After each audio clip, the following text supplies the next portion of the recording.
उपराजधानी नागपूरमध्ये आजपासून विधिमंडळाचं हिवाळी अधिवेशन विविध मुद्द्यांवरून विरोधक सरकारला घेण्याची शक्यता। तर अधिवेशनात विरोधी पक्ष नेतेपदाच्या नेत्यावर शिक्कामोर्तब होणार का याकडे सगळ्यांचं लक्ष।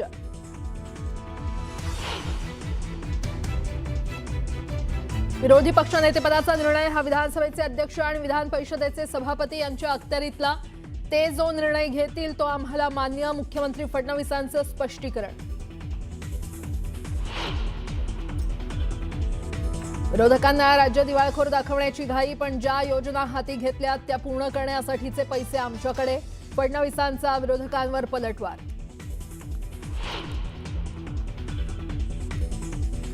पद कोणतंही असो, काही लोकांना कायम पोटदुखी असते। उपमुख्यमंत्री पद रद्द करा या उद्धव ठाकरेंच्या मागणीवरून एकनाथ शिंदेंचा टोला।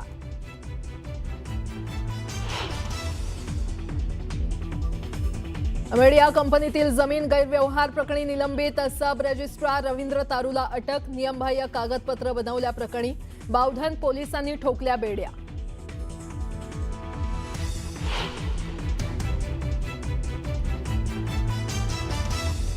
बायोपिक बनवण्याच्या नावाखाली घातला गंडा। 30 कोटींच्या फसवणुकी प्रकरणी विक्रम भट गोत्यात, पोलिसांनी केली अटक।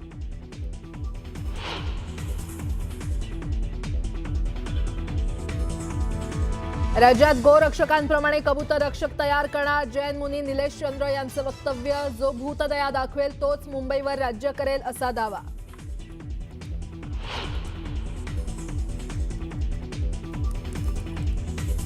नाशिकच्या सप्तशृंगी गडावर कारचा भीषण अपघात। 700 फूट खोल दरीत कार कोसळून चालकासह 6 प्रवाशांचा मृत्यू।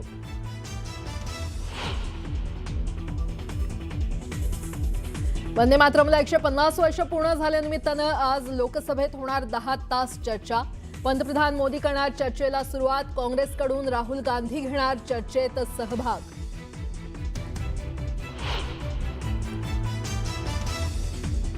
इंडिगो एअरलाइन्सकडून प्रवाशांना 610 कोटी रुपये रिफंड। तर 6व्या दिवशीही 650 पेक्षा जास्त उड्डाण रद्द। डीजीसीएनं इंडिगोच्या सीईओला नोटिशीला उत्तर देण्यासाठीची मुदत आणखी 24 तासांनी वाढवली।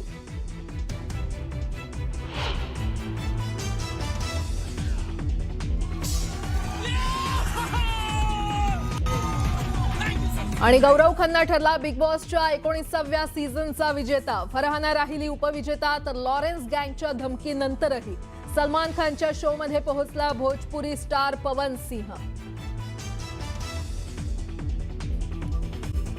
टिटवाळा मांडा परिसरात मनसेला मोठं खिंडार पडलंय। मनसेच्या नगरसेविका अपेक्षा जाधव यांनी शेकडो कार्यकर्त्यांसह खासदार श्रीकांत शिंदेंच्या उपस्थितीमध्ये शिवसेनेमध्ये प्रवेश केलाय।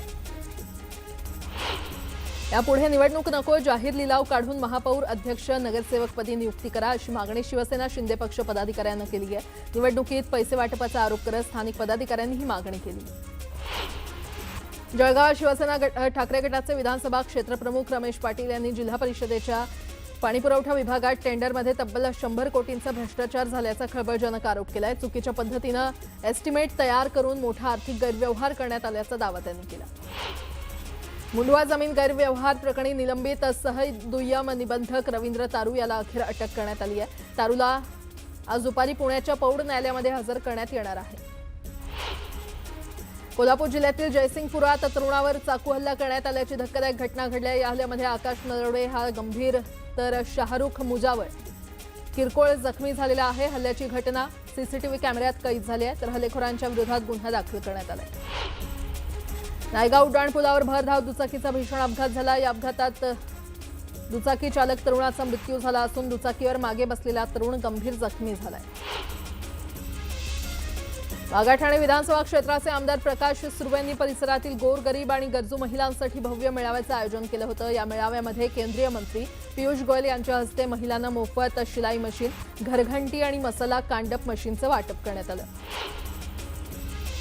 कर्जतमधील जीवन शिक्षण मंदिर शाळेची दुरवस्था झाली आहे। राम गणेश गडकरी शिवसेना प्रमुख स्वर्गीय बाळासाहेब ठाकरे काही महिने या शाळेत शिकल्याची नोंद आहे। तर अनेक मोठे लोक या शाळेत शिकलेले असताना देखील शाळेच्या दुरवस्थेबाबत अनेक तक्रारी देऊन देखील दुर्लक्ष केलं जात असल्याचा संताप व्यक्त केला जातोय।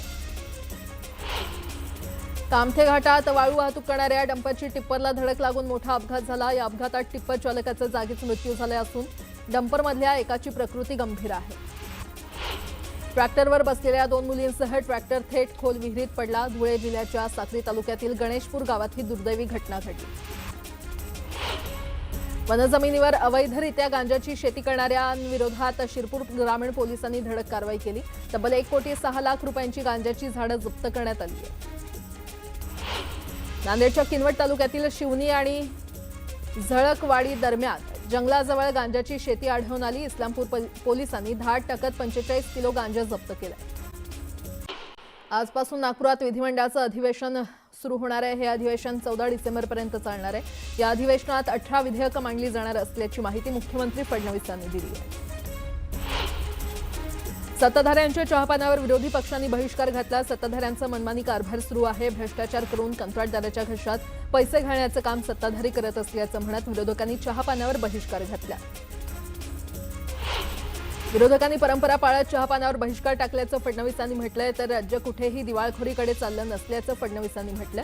विरोधकांना राज्य दिवाळखोरीत दाखवण्याची घाई झाल्याचा टोला देखील त्यांनी लगावला. विरोधकांच्या पत्रावर शरद पवारांच्या राष्ट्रवादीची सही नसल्याचं त्यांनी म्हटलंय. विरोधकांच्या प्रत्येक प्रश्नावर उत्तर देणार असल्याचंही मुख्यमंत्र्यांनी म्हटलं.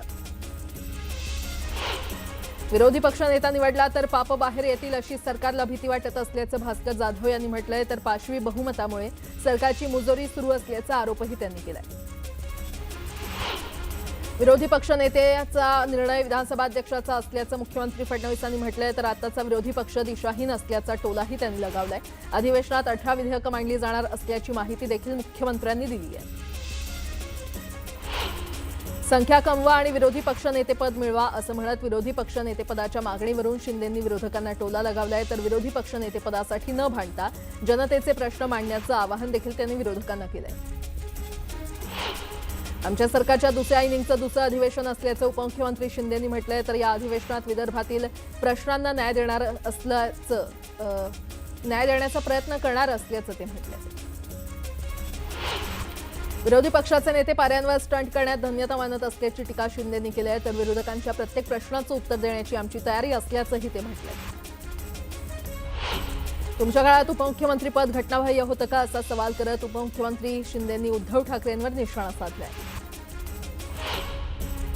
सरकारच्या पत्रकार परिषदेत उपमुख्यमंत्री अजित पवार उपस्थित नव्हते. अजित पवार पुण्यामध्ये असल्याचं फडणवीसांनी सांगितलंय. दरम्यान अजित पवार पत्रकार परिषदेत उपस्थित नसल्यानं चर्चांना उधाण आलंय. विधिमंडळाच्या हिवाळी अधिवेशनापूर्वी महाविकास आघाडीच्या नेत्यांची बैठक पार पडली. विरोधी पक्ष नेतेपद आणि अधिवेशनातल्या इतर मुद्द्यांवर या बैठकीत चर्चा झाली. नागपूर रवी भवन परिसरातील एकही बंगला यावेळेस विरोधी पक्षाला देण्यात आलेला नाही. दोन्ही सभागृहाला विरोधी पक्ष नेते नसल्यानं रवी भवन इथे कॉटेज विरोधी पक्षाला देण्यात आलेलं नाही. दरवर्षी रवी भवन इथला 22 आणि 23 नंबरचा बंगला विधानसभा आणि विधान परिषद विरोधी पक्ष नेत्याला दिला जायचा. मात्र यावेळी 23 नंबरचा बंगला मंत्री मंगल प्रभात लोढा यांना दिलाय. तर 22 नंबरचा बंगला अद्याप कुणालाही दिलेला नाही. महाराष्ट्राला देवेंद्र फडणवीसांनी विकसित राज्य केल्याचं प्रवीण दरेकर यांनी म्हटलंय. तर विकसित राज्यामुळे विरोधक हतबल झाल्याचं म्हणत त्यांनी विरोधकांवर टीका केली आहे. शेतकऱ्यांच्या अतिवृष्टीच्या मदतीवरून धाराशिवचे खासदार ओमराजे निंबाळकरांनी राज्य सरकारवर टीका केली होती. दरम्यान याला आता आमदार राणा जगजितसिंह पाटलांनी प्रत्युत्तर दिलंय. केंद्र सरकारच्या मदतीचा विचार न करत राज्य सरकारनं शेतकऱ्यांची मदत केली आहे. विरोधकांनी चुकीची माहिती पसरवू नये असा टोला राणा जगजितसिंह पाटील यांनी लगावलाय. राष्ट्रवादीचे प्रदीप गारटकर यांनी भाजपच्या पदाधिकाऱ्यांची भेट घेतली. पुण्यातील भाजप कोर कमिटीच्या बैठकीनंतर प्रदीप गारटकरांनी केंद्रीय मंत्री मुरलीधर मोहोळ यांची भेट घेतली. त्यामुळे गारटकर भाजपमध्ये प्रवेश करणार असल्याची चर्चा सुरू झाली. मराठा आंदोलक मनोज जरांगे यांनी करुळी गावातील शेतकऱ्यांची भेट घेतली. यावेळी शेतकऱ्यांनी जरांगेंकडे विविध समस्या मांडल्या. रेल्वे प्रकल्पात घरांसह शेती जात असल्यानं शेतकऱ्यांनी चिंता व्यक्त केली आहे. तर जरांगेंनी सोबत असल्याचा शब्द शेतकऱ्यांना दिलाय. स्वराज्याची राजधानी किल्ले रायगडावर रोपवे कंपनीनं विनापरवानगी बांधलेल्या सिमेंट कॉन्क्रीटच्या रेस्टॉरंट, कॅफे आणि हॉटेलला रायगड प्राधिकरणाचे अध्यक्ष संभाजीराजे छत्रपती यांनी कडाडून विरोध केलाय. दरम्यान याला केंद्रीय पुरातत्व विभागानं परवानगी दिली नसल्याचं पत्र न्यूज 18 लोकमतला वरिष्ठ सूत्रांकडून प्राप्त झालंय.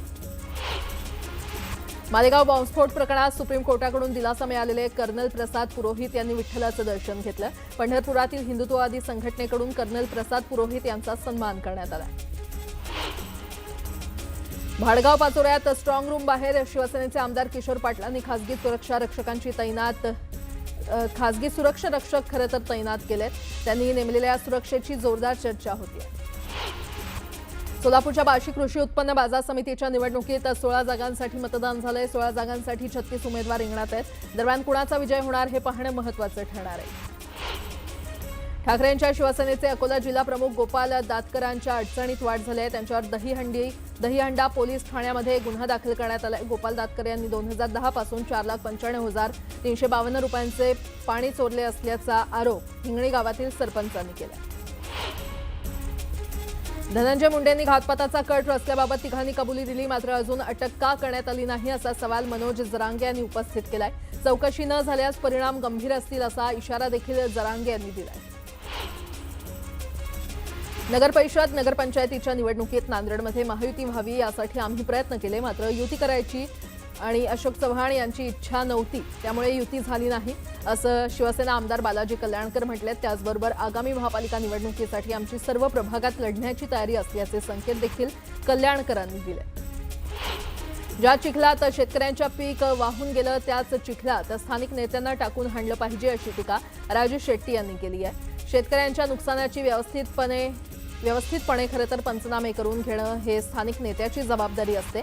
मात्र नेत्यांनी जबाबदारी व्यवस्थित पार पाडलेली नाही असा आरोप त्यांनी केलाय.